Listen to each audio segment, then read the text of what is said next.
নারীদের এশিয়া কাপে নিঃসন্দেহে সবচেয়ে বড় দল চীন।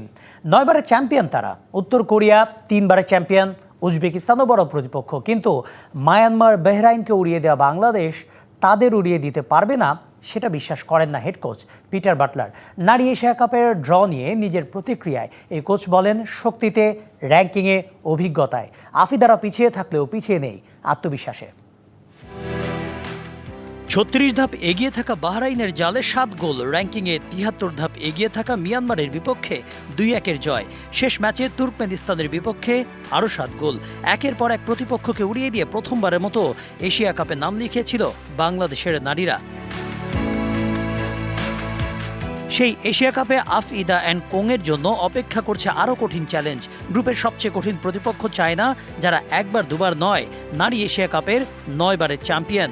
আরেক প্রতিপক্ষ উত্তর কোরিয়া 3 বারের চ্যাম্পিয়ন। র্যাঙ্কিংয়ের বিচারে 3 দলই ঢের এগিয়ে বাংলাদেশ থেকে।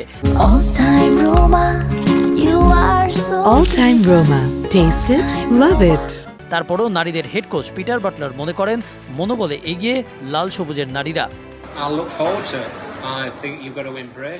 আমি খুবই আশাবাদী এই গ্রুপিং নিয়ে। আমরা প্রতিনিয়ত উন্নতি করছি। চায়না অনেক শক্তিশালী দল, তবে ফুটবলে যে কোনো কিছুই সম্ভব। আমরা এর আগে অনেক শক্তিশালী দলকে হারিয়েছি।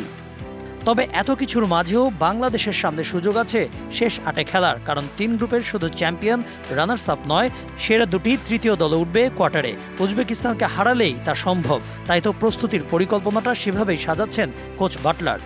আমি এশিয়া কাপ ঘিরে বাফুফেকে ইতিমধ্যে পরিকল্পনা দিয়েছি। সাম্প্রতিক সময়ে অনূর্ধ্ব 20 নারী সাফে শিরোপাজয়ী দলের কয়েকজন ফুটবলারও এই দলে সুযোগ পেতে পারে। নারী এশিয়া কাপে এটাই হবে বাংলাদেশের প্রথম অংশগ্রহণ। বাকিদের অভিজ্ঞতা আরও বেশি। তবে প্রথম অংশগ্রহণেই অভিজ্ঞতা অর্জন নয়, বরং এশিয়াকে নিজেদের শক্তির জানান দিতে চান জাতীয় নারী ফুটবল দলের head coach. Kanak Mahmud, DBC news desk.